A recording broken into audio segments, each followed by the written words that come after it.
दोस्तों, मैं आप सभी का स्वागत करता हूं आपके अपने YouTube चैनल रेम्बो बाबा कंपटीशन में। तो हम पढ़ रहे हैं भारतीय नागरिक सुरक्षा संहिता। देखने वाले क्लास 55 अध्याय 27। हम देखें अध्याय 27 की कुछ धाराएं कल देखी थी। आज देखते हैं आगे अध्याय 27 किससे संबंधित है। अध्याय 27 संबंधित है विकृत चित्त व्यक्ति से। किनसे? विकृत चित्त व्यक्तियों से जिनका मानसिक स्वास्थ्य ठीक नहीं है। कैसा? मानसिक स्वास्थ्य ठीक नहीं है, उनकी बारे में सामान्य उपबंध के बारे में हम देख रहे हैं। तो चलिए बिना किसी देरी के स्टार्ट करते हैं। धारा 371। धारा 371 क्या कहती है देखते हैं। मजिस्ट्रेट या न्यायालय, कौन? मजिस्ट्रेट या न्यायालय के समक्ष अभियुक्त के उपस्थित होने पर प्रक्रिया। जब व्यक्ति क्या होता है मजिस्ट्रेट के समक्ष उपस्थित हो जाता है, ये क्या करती है, ये जो धारा 371 है, यह धारा क्या करती है, उस प्रक्रिया को रेखांकित करती है। किसको? जिसमें जिसका पालन कब होता है? जिसका पालन जब किया जाता है जब कोई आरोपी क्या होता है, जब कोई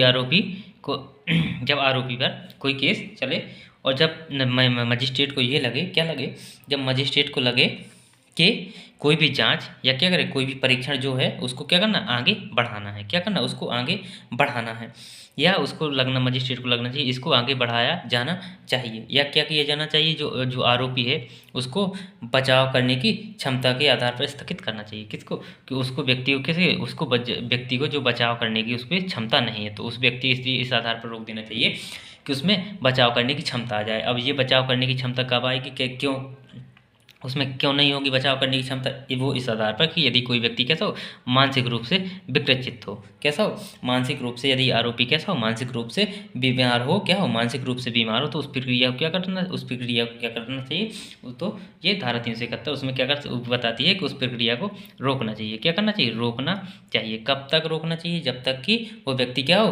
अपना बचाव करने में सक्षम ना हो जाए। कब तक? जब तक वो व्यक्ति क्या हो, अपने बचाव करने के लिए सक्षम ना हो जाए। तो धारा 371 बताती है कि इस प्रक्रिया में जो इस आधार पर क्या, जो जांच या परीक्षण है उसको क्या आगे बढ़ाया जाता है। क्या किया जाता है? इस धारा के अनुसार उसको आगे बढ़ाया जाता है, या क्या, जो आरोपी है उसको बचाव के करने की क्षमता के आधार पर उसको स्थगित भी किया जा सकता है। क्या किया? उसको स्थगित भी किया जा सकता है। किस आधार पर? कि यदि व्यक्ति कैसा मानसिक रूप से अक्षम है, कैसा मानसिक रूप से अक्षम है, तो उसको ये रोका जा सकता है। चलिए देखते हैं धारा 372। धारा 372 क्या कहती है? धारा 372 कहती है जब यह प्रतीत हो, क्या हो, जब यह प्रतीत हो, क्या प्रतीत हो कि अभियुक्त स्वस्थ चित्त रहा हो। क्या हो? जब यह प्रतीत हो कि अभियुक्त स्वस्थ चित्त रहा हो। इसमें क्या होता है, इसमें जब किसी आरोपी व्यक्ति की क्या की जाती है, आरोपी व्यक्ति से पूछताछ या उसकी परीक्षण किया जाता है, तो उस दौरान क्या होता है, उस दौरान उसका दिमाग कैसा होता है, स्वस्थ प्रतीत होता है। क्या होता है? उस दौरान उसका दिमाग कैसा, स्वस्थ प्रतीत होता है उस व्यक्ति का। जो कौन, किसका? आरोपी व्यक्ति का क्या होता है, स्वस्थ दिमाग कैसा, स्वस्थ प्रतीत होता है। इसमें क्या होता है, यदि मजिस्ट्रेट को जब स्वस्थ प्रतीत होता है, मजिस्ट्रेट को क्या लगता है, मजिस्ट्रेट को ऐसे साक्ष्य भी मिल जाए, कैसे, कि ये व्यक्ति इस मानसिक रूप से कैसा है, स्वस्थ व्यक्ति है, मानसिक रूप से कैसा स्वस्थ व्यक्ति है, तो मजिस्ट्रेट को कैसे ऐसे साक्ष्य मिल जाए जो क्या है, यह सुझाव देते हो, क्या हो, यह सुझाव देते हो कि जो आरोपी है, कौन है, जो आरोपी व्यक्ति है, उसने ऐसा कार्य किया है, कैसा है, जो ऐसा कार्य किया है जो क्या है, मानसिक बीमारी न होने के आधार पर, या मानसिक जो व्यक्ति का बीमार ना होने पर किया जा सकता है, किया जाता है। तब किया जाता है, कोई ऐसा अपराध किया है जो कि मानसिक बीमार व्यक्ति नहीं कर सकता। क्या कर सकता? कौन नहीं कर सकता? जो मानसिक रूप से बीमार व्यक्ति है वो उस अपराध को नहीं कर सकता। तब क्या किया जाएगा, तो तब उस पर जो उसको जो है प्रक्रिया है, जो जांच है, उस पर क्या किया, उस पर आगे बढ़ाई जाएगी। फिर उसको क्या किया जाए, उसको बीमार या उसका मानसिक रूप से स्वस्थ नहीं देखा जाएगा। किस पर? कब तक?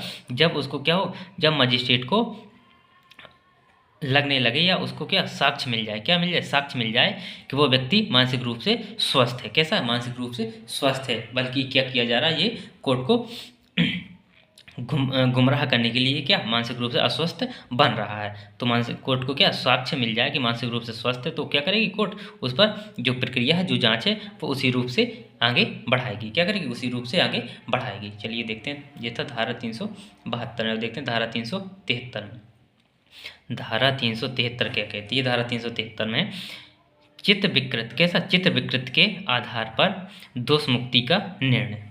क्या है इसमें? क्या है इसमें? कोर्ट न्यायालय को क्या है इसमें? न्यायालय को अधिकार है। क्या अधिकार है? कि यदि कोई व्यक्ति कैसा है? विकृत चित्त व्यक्ति है, तो क्या है? मानसिक रूप से कैसा? बीमार है। कैसा है?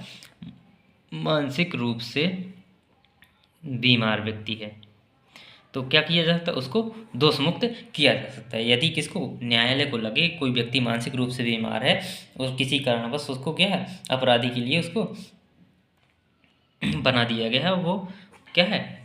उसको तो क्या किया जा सकता है? उसको बरी किया जा सकता है। क्या किया जा सकता है? उसको दोष मुक्त उसको बरी किया जा सकता है। तो न्यायालय क्या कर सकता है? यदि उसको लगे कि कोई व्यक्ति विकृत चित्त है, तो उसको क्या कर सकते? दोष मुक्त कर सकते हैं, उस व्यक्ति को छोड़ा जा सकता है। तो ये तो धारा 373। देखिए धारा 374 क्या कहती है? धारा 374 में चित्त विकृत के आधार पर क्या? चित्त विकृत के आधार पर दोष मुक्त किए गए व्यक्ति का सुरक्षित अभिरक्षा में निरुद्ध किया जाना।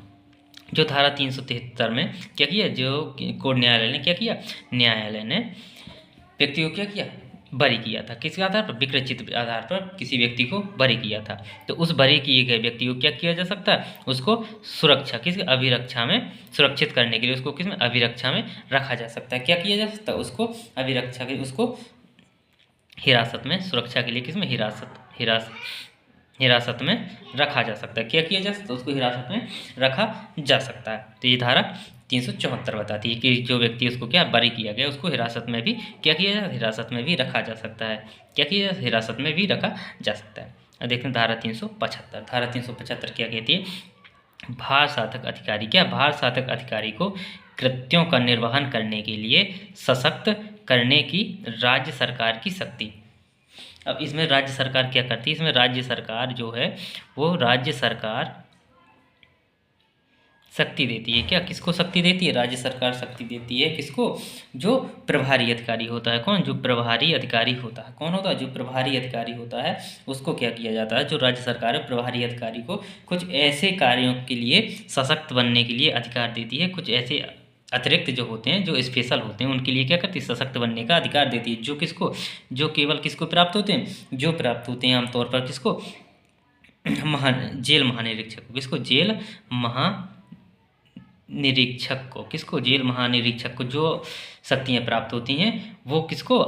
जो आमतौर पर किसको? जेल महानिरीक्षक को प्राप्त होती हैं। वो शक्तियाँ किसको दी जाती हैं? वो राज्य सरकार की स्पेशल केस में किसको देती हैं? प्रभारी, जेल प्रभारी अधिकारी। किसको? जेल प्रभारी अधिकारी को दे दी जाती हैं। तो ये था 375 में। अब देखते हैं धारा 376। धारा 376 में क्या कहा गया? धारा 376 कहती है कि जहाँ यह रिपोर्ट की जाती है, क्या? जहाँ यह रिपोर्ट की जाती है कि विकृत चित्त बंदी अपनी प्रतिरक्षा करने के में समर्थ है, वहाँ की प्रक्रिया। अब इसमें क्या है? इसमें कहा गया कि जो व्यक्ति क्या था, जो जेल में क्या है मानसिक रूप से अस्वस्थ इसमें ये है, इसमें क्या किया जाता है? इसमें जो जेल महानिरीक्षक है, क्या है? जो जेल महानिरीक्षक है वो क्या करेगा? एक मानसिक स्वास्थ्य समीक्षा बोर्ड गठन करेगा। क्या करेगा? इसमें जो जेल अधिकारी है, जो जेल महानिरीक्षक है, वो क्या करेगा? मानसिक स्वास्थ्य समीक्षा बोर्ड, किसका? मानसिक स्वास्थ्य समीक्षा बोर्ड का गठन करेगा। जो क्या करेगी? जो उन व्यक्तियों को क्या? उन व्यक्तियों की जांच करेगी और क्या? प्रमाण पत्र बनाकर देगी। क्या प्रमाण पत्र बनाकर देगी कि ये व्यक्ति स्वस्थ है मानसिक रूप से या अस्वस्थ है। यदि व्यक्ति स्वस्थ है तो उस पर क्या किया जाना? उस पर जो कार्यवाही है उसको किया जाना चाहिए। उस पर क्या किया जाना? उस पर जो कार्यवाही है उसको कार्यवाही की जानी चाहिए। तो ये धारा 376 बताती है प्रमाण पत्र के आधार पर न्यायालय क्या करेगा? उन पर कार्यवाही करेगा, उन पर जाँच करेगा। धारा 377 क्या कहती है? जहाँ निरुद्ध विकृत चित्त व्यक्ति छोड़े जाने योग्य घोषित कर दिया जाता है, वहाँ की प्रक्रिया। यहाँ पे क्या है? यहाँ पे भी क्या? यहाँ पे भी बोर्ड कौन सा? मानसिक स्वास्थ्य समीक्षा बोर्ड का यहाँ गठन होगा और ये क्या करेगा, ये वहाँ की लोगों की जांच करेगा और ये क्या करेगा, ये करेगा कि मानसिक रूप से स्वस्थ व्यक्ति है या नहीं है। इसकी रिपोर्ट के आधार पर यदि रहेगा स्वस्थ रहेगा तो क्या किया जाएगा, उस पर प्रक्रिया चलाई जाएगी। यदि अस्वस्थ, इसमें क्या अस्वस्थ बताएगा तो प्रक्रिया चलाई जाती है इसमें।